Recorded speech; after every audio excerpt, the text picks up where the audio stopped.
These go to 11. What goes to 11? Those would be the speakers. Oh. This is Spinal Tap. But how did you miss a Spinal Tap I reference? totally. How on earth I threw you a beach ball?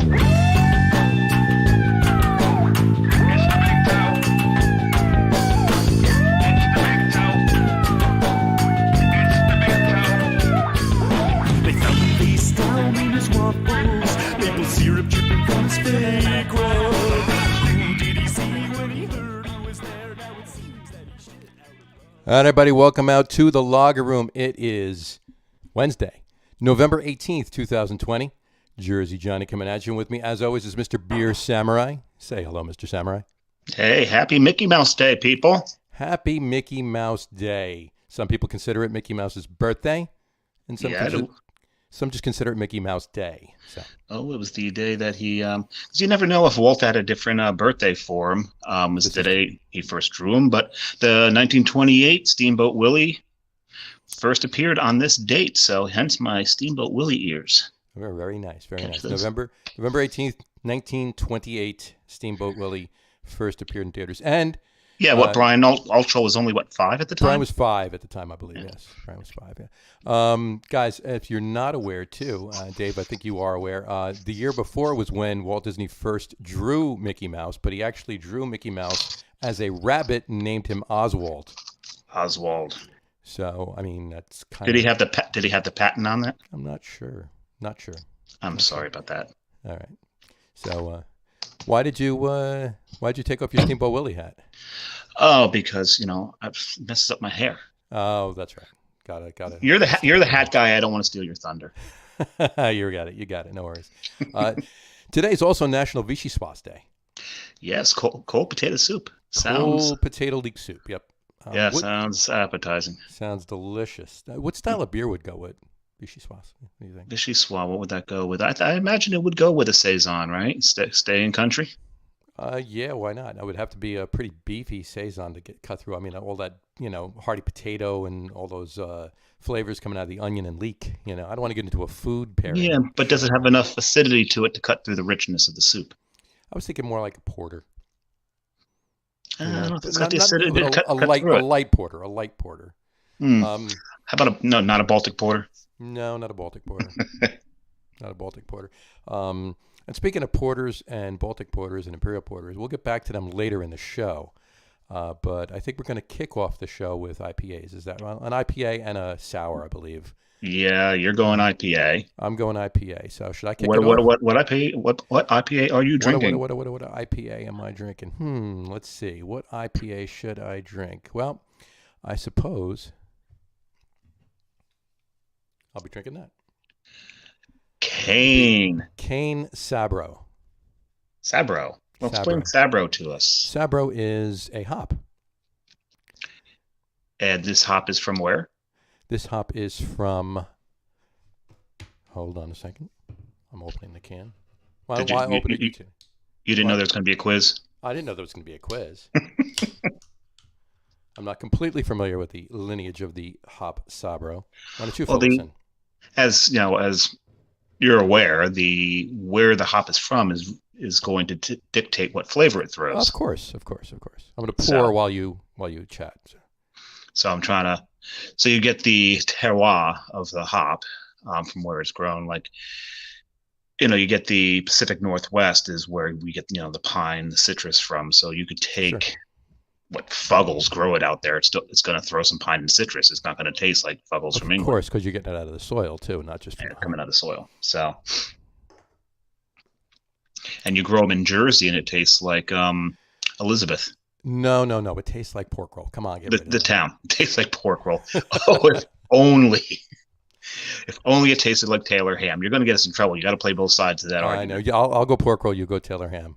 Which is odd because you were born in South Jersey and I was born in North Jersey. So. Right. Well, no. I was born in Central Jersey, which is South Jersey to North Jersey. Seriously, is there a Central Jersey? This is how, and actually Jon Stewart actually judged that there is a Central Jersey. And there's two ways that that you're from Central Jersey. What's that? Everyone from North Jersey says you're from South Jersey. Everyone from South Jersey says you're from North Jersey. Right. And growing up, you got both New York and Pennsylvania and Philadelphia stations. True. This is true. So Although I am more in South Jersey than I am in Central Jersey right now, since I'm right almost now, just north of Ocean County, and I don't get any Philly stations. no, Ocean County is Central Jersey still. I think Still? the Department of Fish and Wildlife for the hunting regions delineate it as As the Dave Raritan talks about River, that time. the Raritan River, and the and Route 70. Raritan River and oh, wait a minute, we got two comments here. They got to be about South and Central and North Jersey. Let's see. Up. No, we just got a cheers from Gene Lynch, Hey, cheers, Gene. and we got a salt pepper ketchup from Becky May. Yes, yes. Mhm. You didn't say that fast enough, John. Remember, Salt it's pepper one ketchup. word. One Salt word. pepper ketchup. Good job. SPK to those in the know. No one says SP. Who says SPK? That was joking. That was a joke. All right, Drink your beer. I'm gonna drink my beer. Drink your beer. Did you pour it right this time? I poured it perfect. Nice, beautiful. That's a Very beautiful nice. pour. It is a beautiful pour, not a Liz pour, as some people say. No, in your beautiful King IPA glass. No, it's my Source IPA glass, actually. Source IPA Yes, glass. my Cane IPA glass was dirty. You and crossed the washed it. streams. Yeah, I did. I figured I'd get Source in here somehow, if not the beer, the glassware. But anyway, Cane Sabro. It's a single hop IPA. I'll get back to that. It's a single hop IPA. It's a series they do. They just use one hop. A lot of breweries are doing them now. Single hop. It's not a blend, and they come up with their flavor profiles from blending several different hops together. They're using one single hop and just taking the hop profiles from each of those when they do the beers. This one they use Sabro. Obviously, they named it what they used. It's a 7.7% IPA. Which falls into an odd area. Is this 7.7 a double, or is it a single? There's such a thing as a single, just a regular IPA, or does it leach into the double range, or what? I don't know. That's on the border there. You debate while I take a sip here. Anyway. But you just as usual, you just edged me out on ABV. As usual. As usual. This is nice. What tasting notes are you getting out of that? All right. The nose there's definitely like a nice amount of coconut in the nose. A nice what on the nose? There's coconut in the nose. Coconut in the nose. It's actually hold on. I was blending them with my taste. It's slighter than. I can get it in the nose. It's not an abundant amount, but it's nice. A little bit of hops.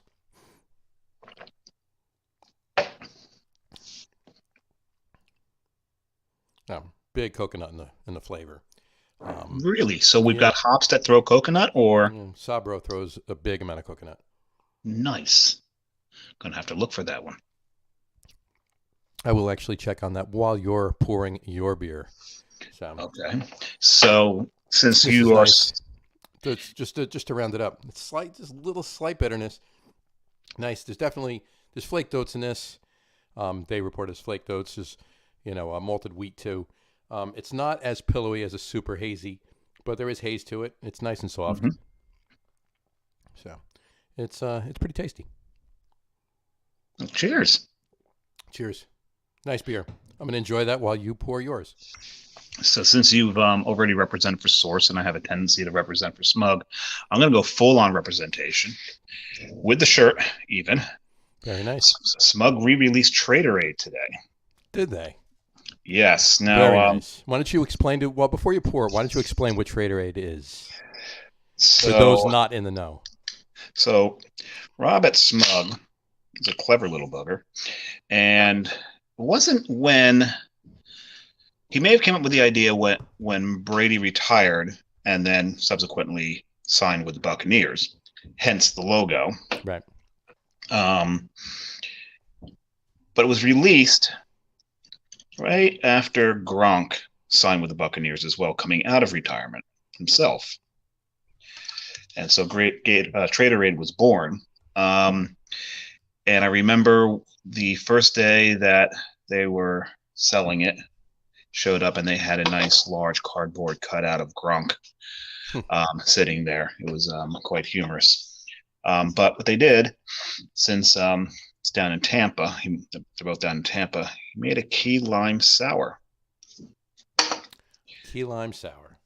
And as it tastes and smells as you would guess. So key lime for Florida, or Tampa, if you will, and Traderade and sour. Traderade for Brady and Gronk, and sour for the sour feelings. Grapes that the Patriots fans feel for losing their two of their three most endeared players. What a well thought out beer. Mm-hmm. But also a well thought out marketing campaign. Well, I meant all around, of course.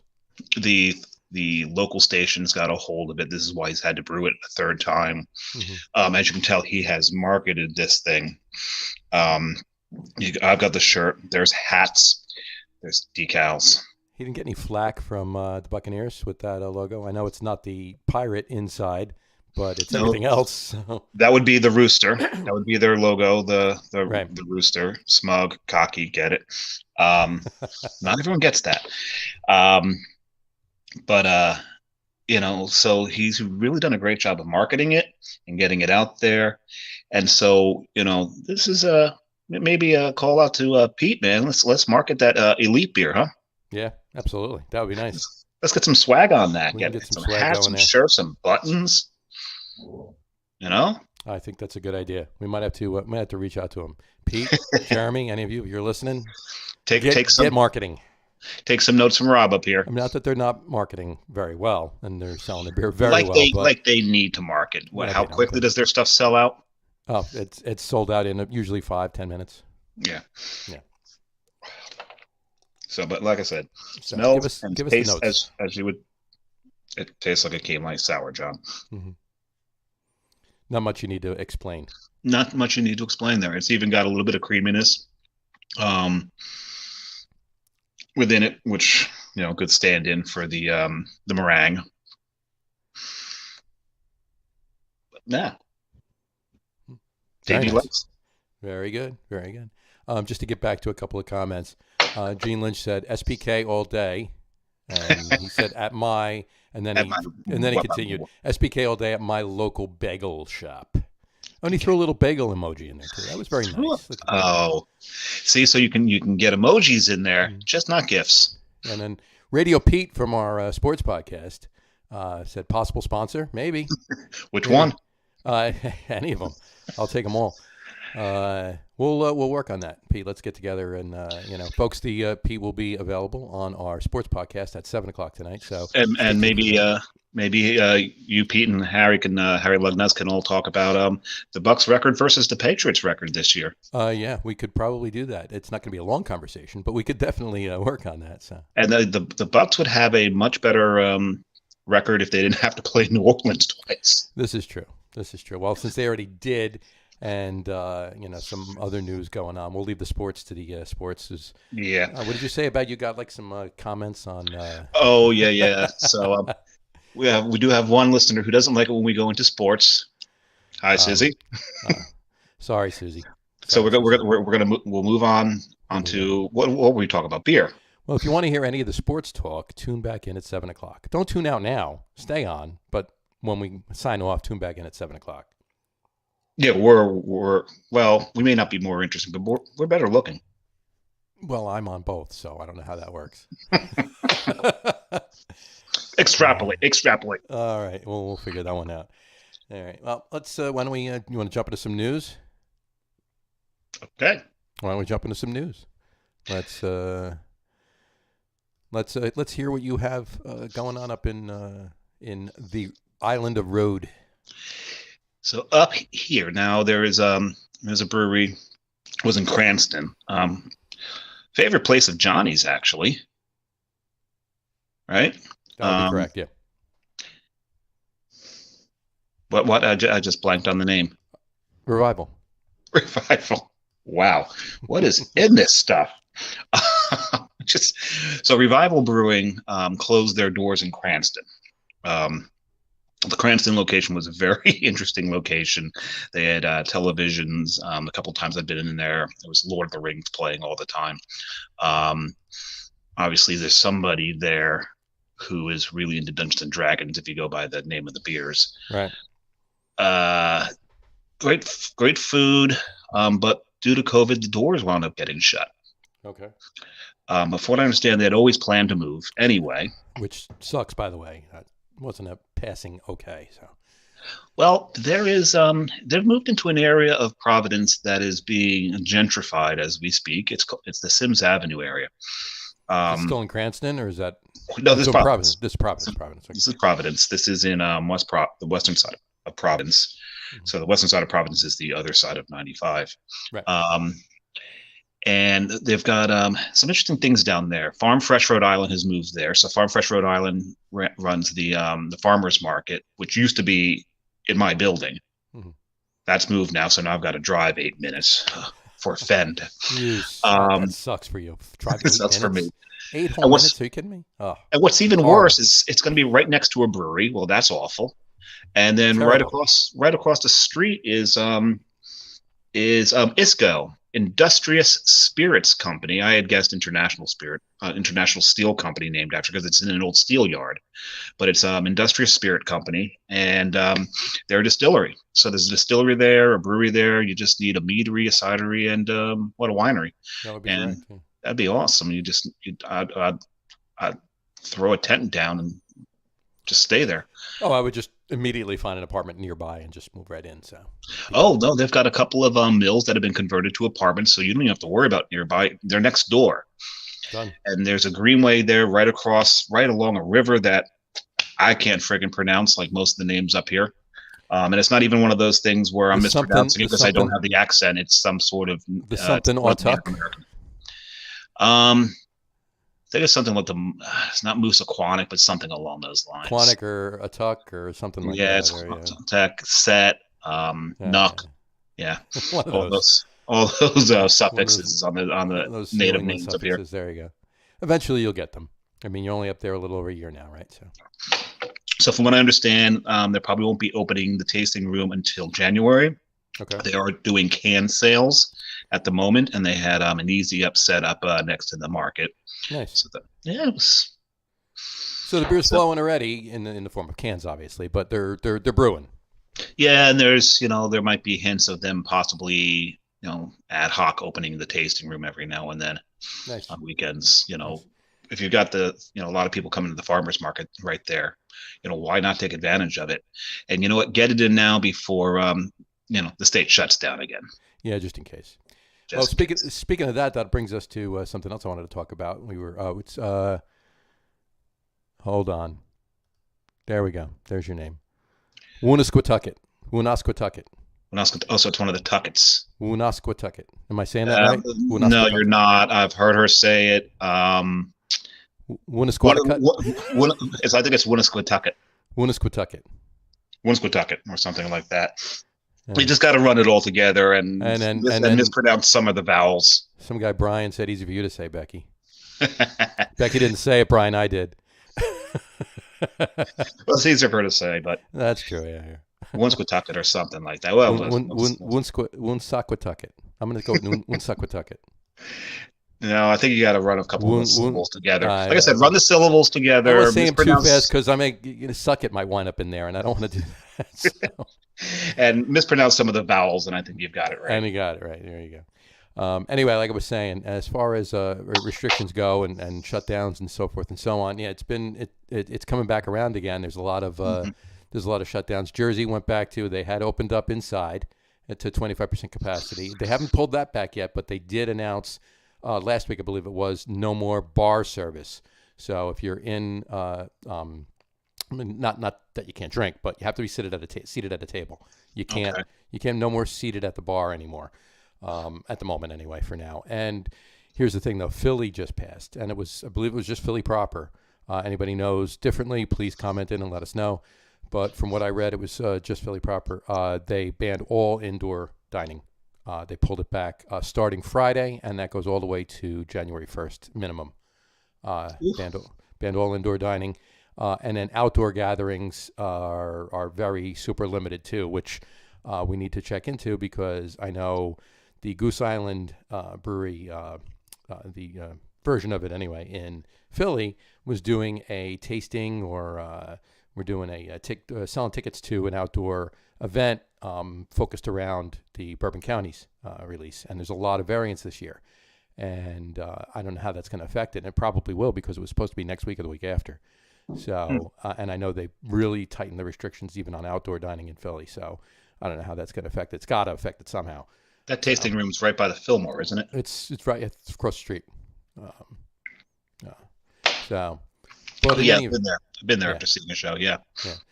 So, but in any event, so anybody out there, they're really clamping down again. So, I mean, 3 words, folks. 3 words. We keep saying it. We've said it before. We'll say it again. Wear the your mask. mask. I said your. He said the. Still 3 words either way. Still 3 words. Right. Wear the mask, folks. Just It's usually in 4 words. Wear the damn mask. wear the damn mask. I was being nice. Yeah. But folks, just wear the mask. Just wear the mask. I know it's inconvenient, but so's getting sick and having to stay home for 2 weeks. Mhm. Or possibly infecting somebody that is going to be held up longer. So just wear the damn mask. Yeah, it doesn't matter that you're young and you'll get over it quickly. You can give it to somebody who can give it to somebody who give it to somebody. And do you want to be the person that kills Betty White? No. No, don't be that person.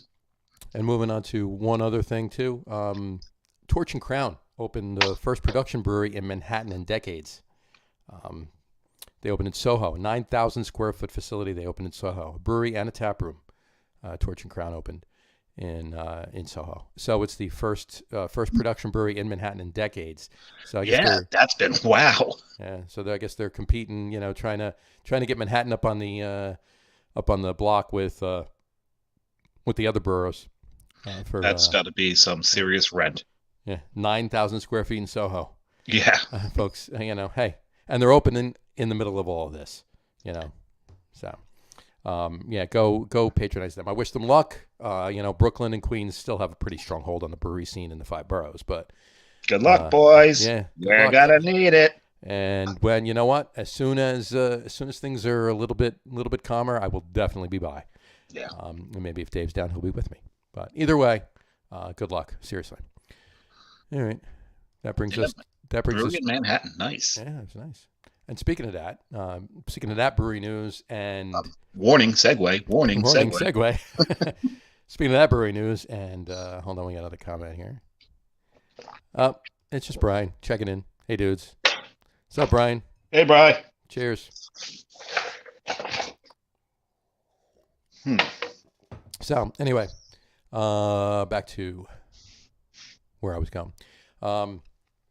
Like he said, segue. Speaking of the Torch and Crown, and also speaking of Revival's new place in the beer news segment, we don't have any new breweries to report other than what we just said in the ones we just said. But the one thing I did want to bring up, I did a little checking.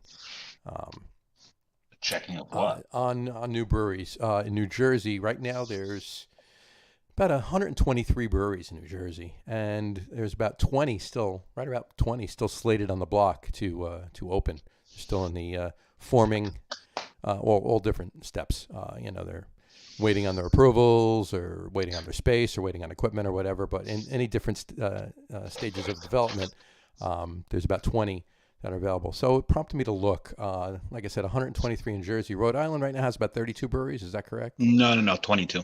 22? 22, soon to be 23.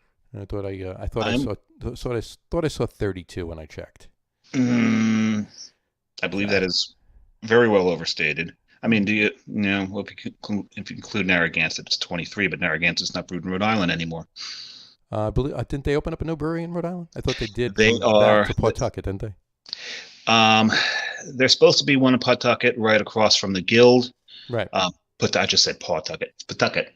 But they are. I said it. It's my fault. Yeah, they are. They're opening. There's plans for them to open a beer garden down by India Point Park, which is not right at the end of Wickenden. Right. And it's in the works. I think the tanks are up even. So hopefully they'll be brewing in Rhode Island again. I almost picked up a beer of theirs today. They've got a lobster flavored beer. A lobster flavored beer. And they have a coffee milk beer. Nice. Yeah, so I almost picked up the coffee milk beer. I think I'm going to have to screw up my bravery and pick that thing up and see what that tastes like. Very interesting. But continue with your thought. I've got to run because my next beer is actually a bottle, and guess what I forgot to bring? You forgot to bring a glass for it. Or No, an opener. Here, wait. a bottle opener. Here, take mine. Oh, gee, thanks. Yeah. That's not going to work. Not Be gonna work. right back. So continue with what you're talking about. All right. Well, I'll just discuss. I went in and I checked. I thought it was 31 breweries. I'm sorry, 32 breweries in Rhode Island, but we'll have to double check that and get back to you. But I'm pretty sure it was, I noticed 32. Connecticut was 62 when I checked, and that's pretty damn good for both of those states. I mean, any amount of breweries are great, and it's only going to get bigger. The amount of breweries in each state. I'm not sure what's slated on the block to open in Rhode Island or Connecticut for that matter. But I did check just the other state in between me and Dave other than Connecticut. I checked New York. And New York, while New York is, markedly bigger than New Jersey, Rhode Island, and Connecticut put together, there are over 320 breweries in New York. So, wow. Yeah. So it's a beautiful thing. As this industry grows, it gets better and better, much more fun. So taking more and more segment from the big boys. Absolutely. So, well, if you got your bottle opener. Bottle opener. This is one of the best bottle openers in the world. Look at that thing. It came with a beer of the month club, one of those beer clubs. Is that right? The beers that came were okay. This was the best thing from it was this, because what I love about it is if you collect bottle caps, which I don't, right, it actually takes them off cleanly, no dent, nothing. I actually had one like that. It wasn't anything like that. It was actually a push thing. You put it over the bottle, you push down and pulled up, and it pulled the cap right off cleanly. Didn't even dent it. No, this leaves no mark on it. So should I go into my second beer here? Go for your second beer. So now Johnny decided we were going to do what you call mid-fall beers. Yeah, why not? Let's call them mid-fall beer. Mid-fall beers. Not by any means a style. It's preparations for the holidays beer, winter beers, and there was pre-winter beer. Mid-fall, pre-winter, prep for holiday, whatever you want to call them, any of those. So there was a particular beer I was looking for, and I failed. So maybe I'll get it. Test.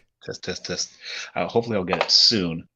But the beer you got is actually a really good one. So I mean, there's no there's no slouch there. So down at Men in Wine and Spirits, I did come across this. That's a beautiful thing. That is Jack Savvy's Framing Hammer gingerbread beer. And Framing Hammer is a porter, is it not? It is a Baltic porter. It's a Baltic porter. This thing comes in at 12%. Nice. So, and I'm actually going to pour it into a taster so we can see the color of it because I've got another vessel to pour it into. And if it's something gingerbread, it pours it's got some darkness to it. It appears darker on the screen than it really is.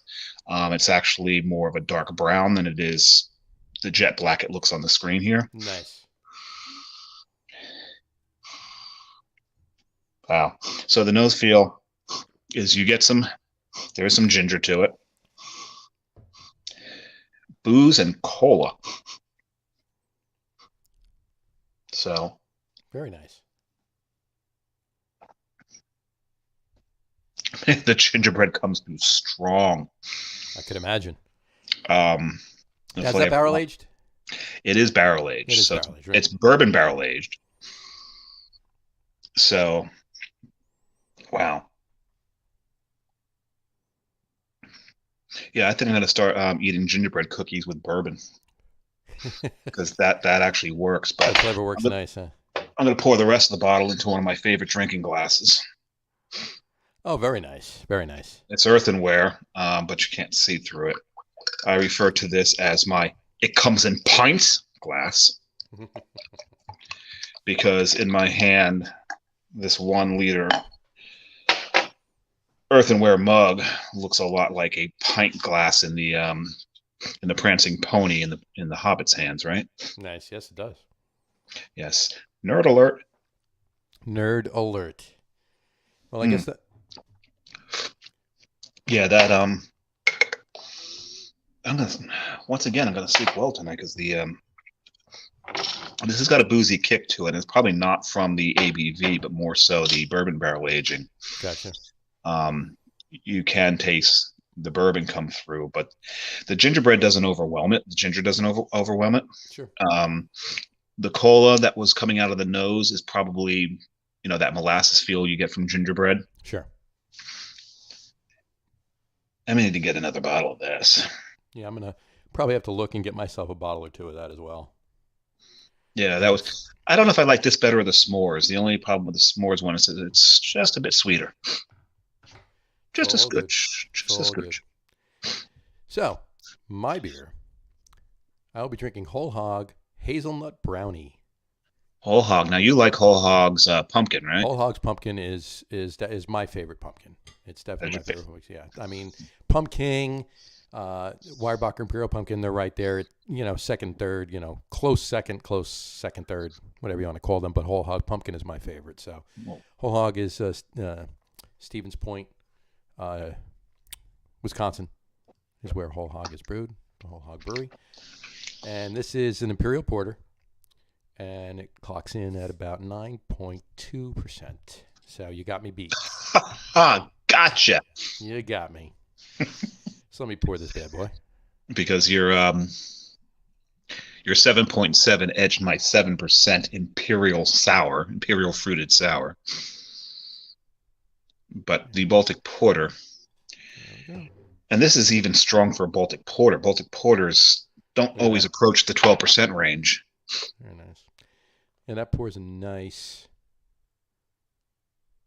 really nice dark brown, deep brown. Yeah, Almost kind of like this one. one. Quite. Oh, wow. First thing is a huge burst of hazelnut in my nose. It's so wild. I think John likes the nose feel. Yeah, it's very big malty hazelnut nose. It's really nice. There you go. That's nice. That's huge hazelnut. That's really good beer. It's still a porter. It's sweet. It's not cloying, but it's definitely a really well brewed beer here. Did you bring this back from one of your road trips? No. This is I actually got to look into see whether it's a new brew or not because I haven't seen it before. But I was just doing a little holiday beer shopping at the local great craft beer area in the Wegmans. That's not too far away from me. With great Wegmans location too, because it's literally a block and a half away from Kane. So. Oh, I know the one. I know the one. But saw this on an end cap and figured I'd grab a 6 and try it out. But I have never actually heard about this beer before. So. Oh, you got 6 of them? So you have more. I have more. Yes. So don't worry. But this is really it's sweet. I mean, there's definitely it's chocolate, big hazelnut, big malt. It's a porter. You can tell it's a porter. It's not a dessert beer per se, other than the slight sweetness and the chocolate and the hazelnuts. It's a little bit of vanilla in there too. You can definitely get the lactose in it. I should have drank the Protella. This is really good. Smug makes a Nutella stout. Right. Yeah, we were talking about that. You have that. It's again, it's sweet. It's not cloying, but it's big. It's got a nice malty backbone. Like it finishes a little bit warm, but it's definitely hiding the 9.2%. I mean, it's drinking like it's maybe a 6, maybe a 6.5. So is this 12. It's amazing how they can hide alcohol with a lot of other. Actually, it doesn't drink like a 12, but it does drink like an 8 or a 9. But again, that's like I said, that might be the bourbon barrel aging more so than the ABV that's in it. This is really nice. This is definitely not. It's definitely a porter. It's not.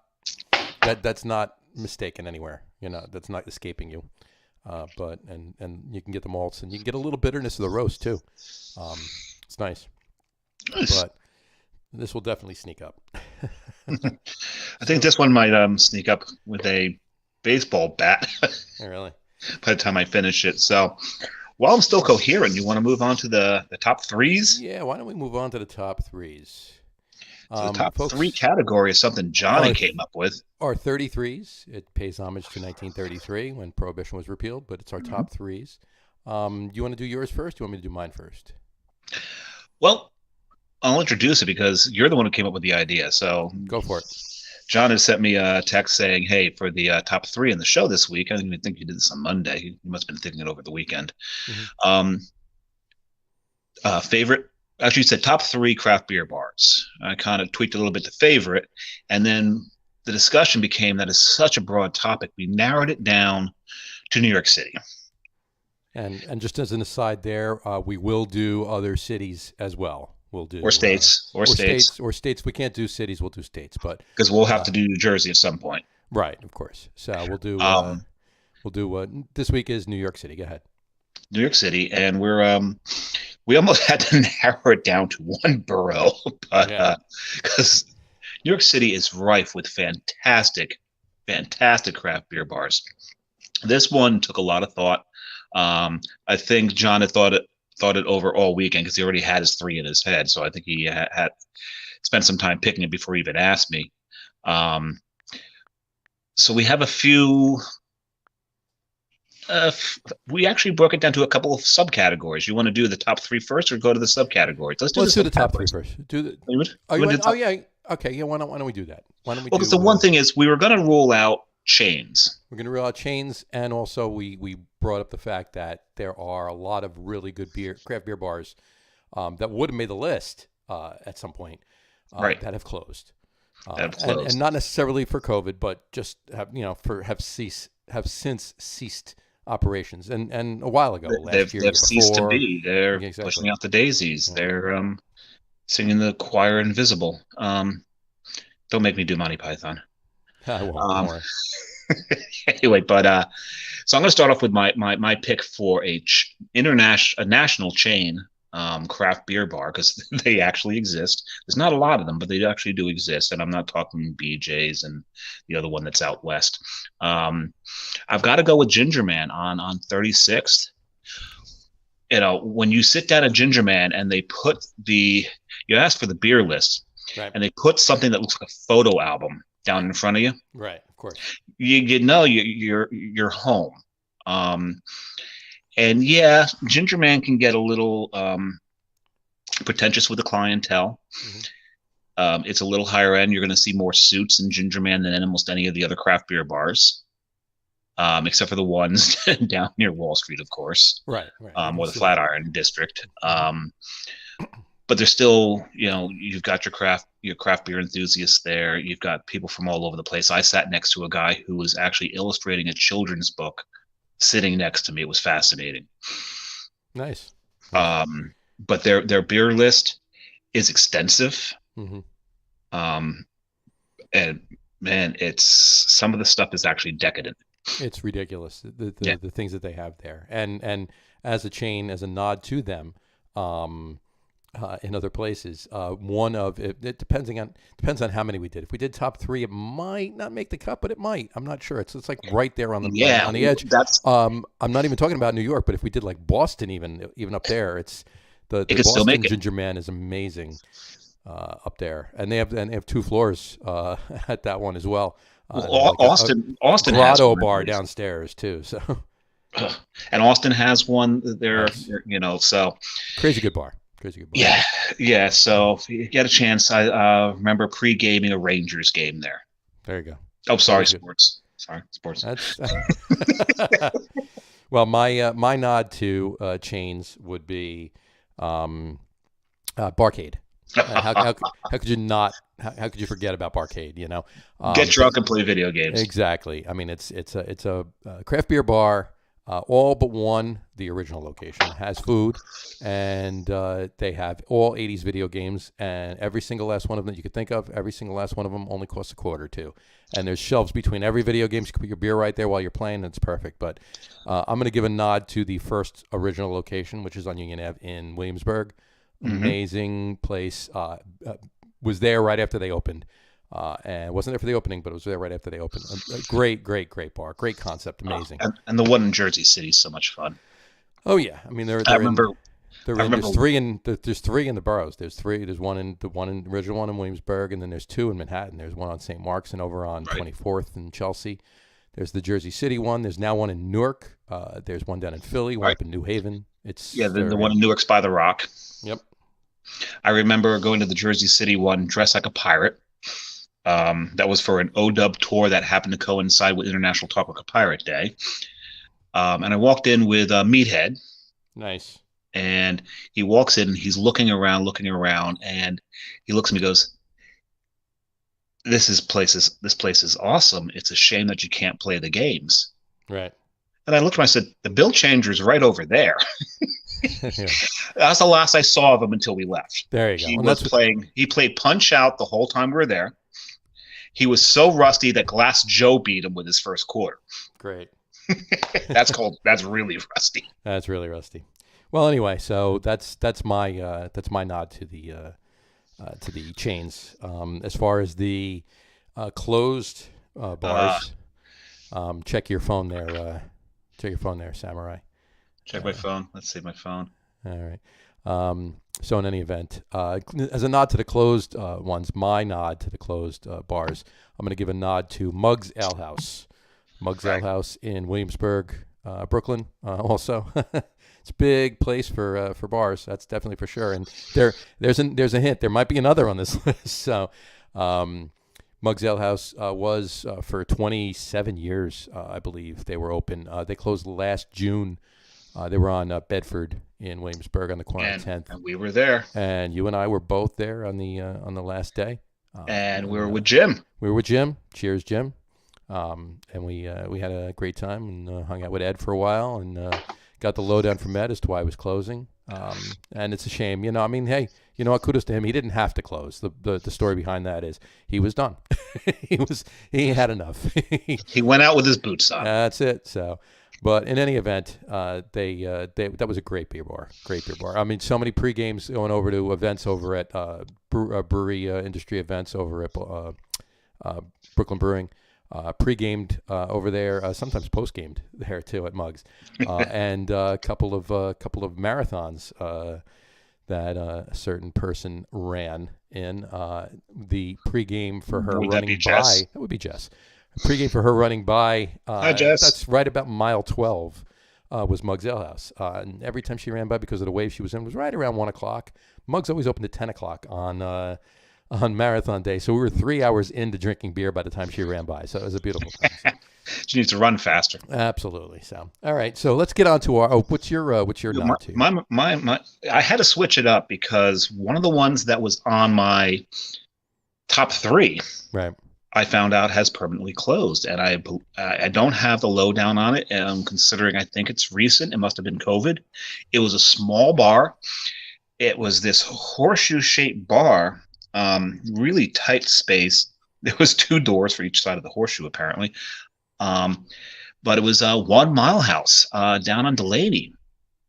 My brother would come into New York City, and we would get together. And one time we got together, and we wound up at one bar, and we're going to segue into that bar when we get into our top 3.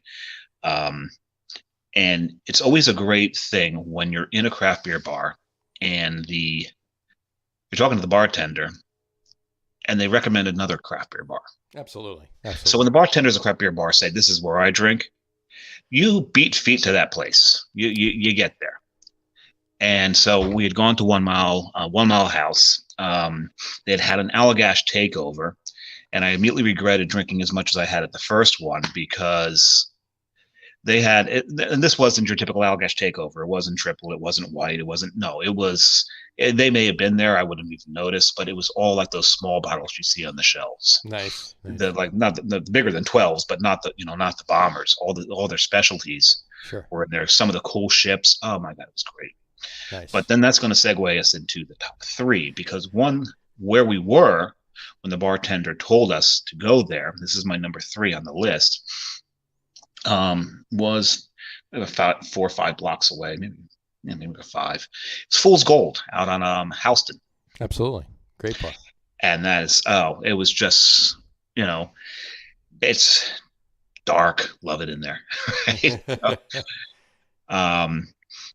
I said, we had a great bartender point us in in a great direction, but it was a really good place to sit and drink a beer. Fool's Gold is a really good bar, and it's a sister bar with Alewife and the Jeffrey. And the Jeffrey. Yeah. That was so that's one of your three. What's your other two? Number two has a similar story to 1 Mile House. I was in Pony Bar, my first time in Pony Bar. Okay. And since it was a weekday, it was kind of early. I was one of maybe 3 clients in there, and I'm sitting at the bar, and the other 2 were sitting at a table. Is this the original Pony Bar? That's not the original Pony Bar up north of Hell's Kitchen. Yeah. The north end, and again, got into a conversation with the bartender, and once realized that I like craft beer, I know something about craft beer. Sure. He said, well, when I'm done here, I go drink it as is. As is, and you think I would have looked up where it was for you. I looked up where everything. It's a few blocks east and a few blocks north, right? Yeah, and the funny thing is, when I told you that the other one that I was looking at was a couple blocks south and a couple blocks east of McSorley's, it actually is on the same street as McSorley's, or was. Jimmy's 43. Jimmy's 43, and I want to give Jimmy Pots and Pans a nod there. That was Jimmy's 43. It's not. Yeah, it's on both of our lists. That it's not on our lists.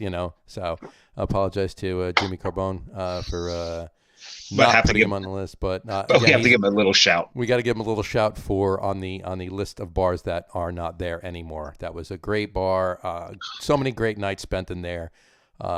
Kudos. Walking out of there is so difficult because you got to go upstairs to get to street level. They're not unsteep.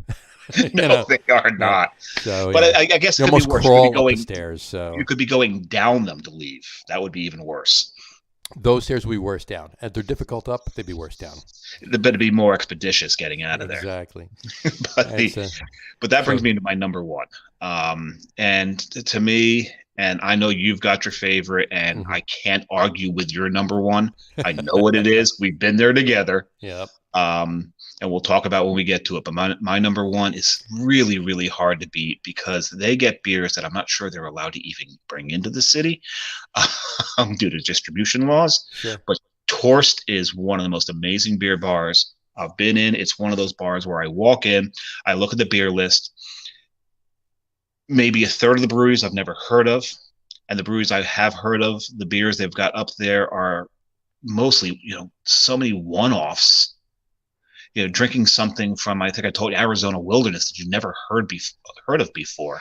And it's news to me that Arizona Wilderness is in New York. So, I don't think it was supposed to be in New York, John. But it was. I've had some beers at some bars which shall remain nameless, and the beers shall remain nameless. But I know for a fact that they were not supposed to be in New York. So yeah, there was something I drank in one of my favorite craft beer bars in New Jersey at a beer dinner with Ill Street News that wasn't supposed to be there, so it wasn't advertised. Yeah. Well, look, as long as you don't pay for, as long as you're not paying the bar for it, it's okay, right? Yeah, it was supposed to be part of the price of the beer dinner. The very first beer dinner the Cloverleaf did. I just outed them. You just outed the L Street News and Cloverleaf on this podcast. There you go. But you didn't say what the beer was, and you know what, folks? In all honesty, the beer was probably legit, so it's fine. We'll leave it at that. And actually, that beer is now in New Jersey, so they were just ahead of their time. We're good. So you're number three. My three. I'm not going to give them to you in any order because I'm not going to pick one over the others. But the order I'm going to give them to you. Oh, come on, we know which one's. Okay, we know. Leave number one. So the first two he's going to mention are 2 and 3 in no particular order. 2 and 3 in no particular order, and then there's number one above that. So 2 and 3 in no particular order. I'll go with Augers Well first. Augers Well. Augers Well. I took my brother to Augers Well. Yeah. And who took you the first time you went to Augers Well? That would be Johnny. And we went down. We got some Criff dogs. We tried to get into the Speakeasy. PDT, yep. Right next door. Then, in it, because you could walk through right next door to Augers Well is Criff Dogs and PDT. Yes. And then and a little further down the street is a famous album cover. Yeah, absolutely. Famous album cover and the scene for a famous video. Yes. So right down, it's on St. Mark's Place in the East Village. It's just a couple doors down from Avenue A, across the street from Tompkins Square Park, Augers Well. Again, it's right next door to Criff Dogs and PDT, and it's just down the block from where the two opposite brownstone apartment buildings that they use for the cover of a particular Led Zeppelin album. Physical graffiti. Physical graffiti, yes. Physical and graffiti. the stoop on the left. The stoop on the left is where they filmed the video for Waiting on a Friend, Rolling Stones. It's where Mick Jagger was waiting for Keith Richards. And anyway, more importantly, right next to Criff Dogs is a fantastic shop for socks. Yes. Very good. Don't forget about that. Don't forget about your sock shop. Anyway, so Augers Well, great bar. Greg's a really cool guy. And he brings in a bunch of really amazing beer. He curates such a great beer list. Kudos to Dave. Dave, you're Dave. Kudos to Greg. In Augers Well, it's an amazing bar. I've been going there. Catching up to John. Been going there since he opened. Wrote a couple articles about the place. It's just an amazing bar. I love the place. I gotta agree with him on that. Absolutely. Next bar. My other bar is going to be back over in getting over to the West Village, not quite out of Greenwich Village, the central Greenwich Village, if you will. It's on Bleecker, just off of 7th. That would be Blind Tiger. And again, I have not had the privilege to go there yet. Catherine curates great beer there as well. Amazing beer, and one of the best, certainly not the best, because the beer is just by far the best. But one of the best things about the bar is the grilled cheese and tomato soup lunch combo that they have there. It's just so good. I can't go there without getting it. Blind Tiger on Bleecker, amazing bar. Those are my 2 and 3 in no particular order. For the number 1, which I would never ever argue with you on. Number 1, it's there. Number 1 craft beer bar in New York City, as far as I'm concerned, and it might actually be as far as Dave's concerned, because I already told him that I was going to do that as my number 1, and he was like, "Oh, damn it." So say it. It would be Spuyten Duyvil. Spuyten Duyvil. That would be on Metropolitan Avenue in Williamsburg, right at the foot of Havermeyer. Right across from Fet Sau. Right across from Fet Sau, and it's owned by the same group too. The Cow Group owns both, and they own the steakhouse next door to Spuyten Duyvil as well. But Spuyten Duyvil, their beer list is hands down the best beer list in New York City. And you know what, folks, if I'm wrong, please tell me I'm wrong, because I need to go to wherever it is that it has the best beer list. And the one hint that I will give you, if you go there, there are a whole bunch of boards, dry erase, chalk, whatever, behind them. Read every single one of them. All chalkboards. No, there's times we've gone and missed like the board all the way off to the right, or the board in the top left, and miss what may have been the best beer there. These things change frequently. They have 6 taps and a couple casks, and they're always rotating. That's it. That's all they have. Everything else is bottles. But the bottles. Or cans. The bottle list is amazing. So my advice to you, and Dave should agree with this with me, first thing you look at is the tap list or the cask list. Always. And pick whatever you want from there. Get your first beer, and then while you're drinking that first beer, read every bottle list menu. Everything they have there. And then find yourself a nice spot in the backyard. Mm-hmm. Beautiful. It's cool. It's a really cool vibe inside, but out in the back, it's a huge back patio area, all brick laid down, and it's just amazing. And you go out there in the winter too. There's they have chimeneas burning. It's just a great time. So that's my number 1. So there's our top 3s. We spent a couple times there. My 40th birthday, we ended there. You didn't. 50th. 50th. Oh, there was 50th. It was your 50th. Yeah, it wasn't your 40th. I'm old. And I ended my night there. You ended your night there. You guys went to Augers Well afterwards. We went to Augers Well afterwards. And to quote Gene Lynch, TFTI. Yep, there you go. You didn't even tell me you were going. Actually, I believe I did. You had to catch a train, if I recall. So. No, you said nothing.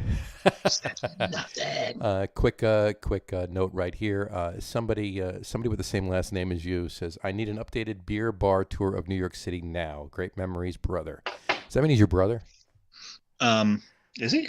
I know. Brian, he spells it with a Y, so that must be Brian with a Y is the Beer Samurai's brother. Yes. So. My mom liked like the Y. There you go. Not the YMCA, the Y. She liked using because my middle name is Alan, but it's with a Y. With a Y. There you go. So, all right. Cool. Excellent. Great show tonight.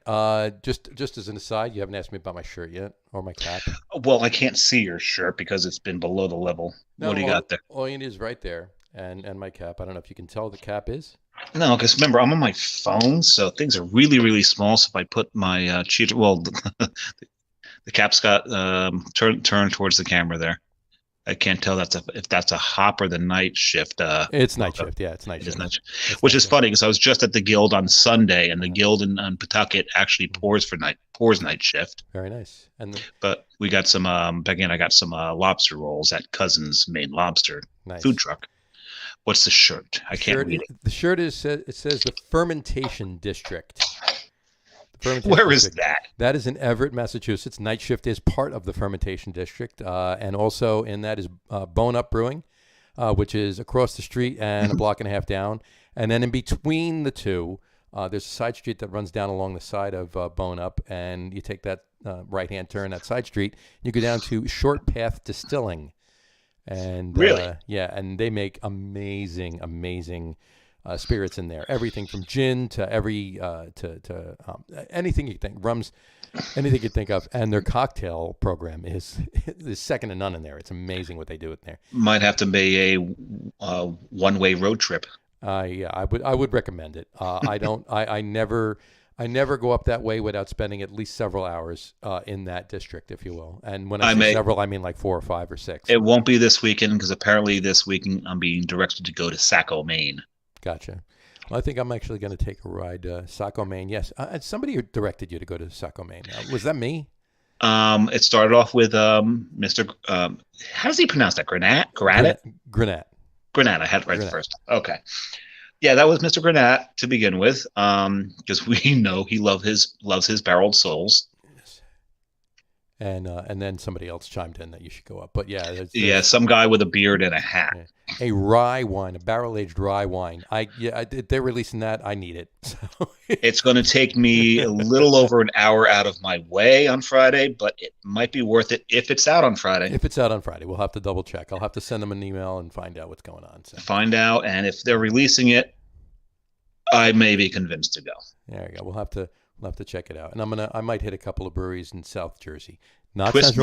Twist my arm to go to barreled souls. I'll twist Dave's arm and I'll pick him up some stuff in South Jersey as well. So where in South Jersey you go? I'm actually going to take a ride down to a small brewery. I don't believe they're canning anything, but we're actually going to hit not that brewery. We're actually going to hit Pinelands. Pinelands. I need to get there. The husband-wife team that owns that place, sweetest people. Yeah. And we're gonna take a ride over to Oyster Creek too. It's over in Waretown. Tiny little system, but they brew really good beer. So we're gonna take a ride over there. So when did they open? A while ago, actually, been about a few years. Yeah, really. Yeah, a small system. But in any event, that's our weekend. So, anywho, well, let's talk about next week's show. We're gonna have our Thanksgiving kickoff show. Can't forget that. Now, since it's a Wednesday, if everyone knows what the Wednesday, the night before Thanksgiving is, everyone's home, everyone from high school, you all hit the local bars, and it is nicknamed Blackout Wednesday. Right. Or amateur night, but that's besides the point. Awesome. It's amateur night, yes. This year will change things a little bit, but yeah, well, or as somebody else that has mentioned homecoming night out. Yes. That's another one. So, but in any event, we're going to kick off Thanksgiving, and that night we're going to kick off that night with a show at 5:30 for you next Wednesday, and we'll discuss a bunch of holiday beers too. We're going to talk about that, and my favorite one, which I will be drinking on the show, and we all know. I know, Sierra Nevada Celebration, but anyway. And I actually stumbled across my favorite today. Did you? Awesome. I didn't think I'd be able to find it, but I'll let you know what it is. Yeah, I mean, what it is. All right, folks, and we actually start guests next week too. So we do. Yeah, we do. We start guests next week. So tune in to Facebook and I hope it's someone cool. Tune into our website and social media. Next Monday, we announce every Monday we'll announce who the guest is going to be on the show. But we already know who the guest is going to be on the show. We're not saying. We're not saying until next week. So not yet. There you go. Just in case they have a dental appointment. There you go. Not a word. Anyway. All right, folks.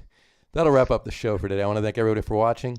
And for those of you listening to the audio podcast, thanks for listening. So, yes. Don't forget to visit our website, www.loggerroom.com. That's LAGERROOM.com. And please remember, like us and follow us on all of our social media, Facebook, Twitter, Instagram, and our YouTube channel. All of them are at The Logger Room. We have a YouTube channel? We have a YouTube channel. We're broadcasting live tonight on the YouTube channel as well as Facebook. So, and all of them are at The Logger. Remember, we go live with the video podcast on both Facebook and YouTube every Wednesday night at 5:30. So, ish. Yeah. And for those of you that want to just listen to the audio podcast, you can do so on Apple Podcasts, Spotify, TuneIn, and Stitcher. And if you haven't done so already, please subscribe to one or all of those feeds. You'll never miss a show.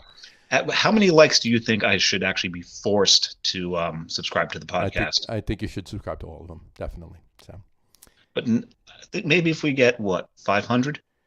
Yes. Okay, that sounds like a number. 500. You tell me when we hit 500, and I'll subscribe. There you go. All right. Again, thanks for following along with us, folks, and have a great weekend. We will talk to you soon. Take care. Bye, folks. Cheers. Yeah. Cheers.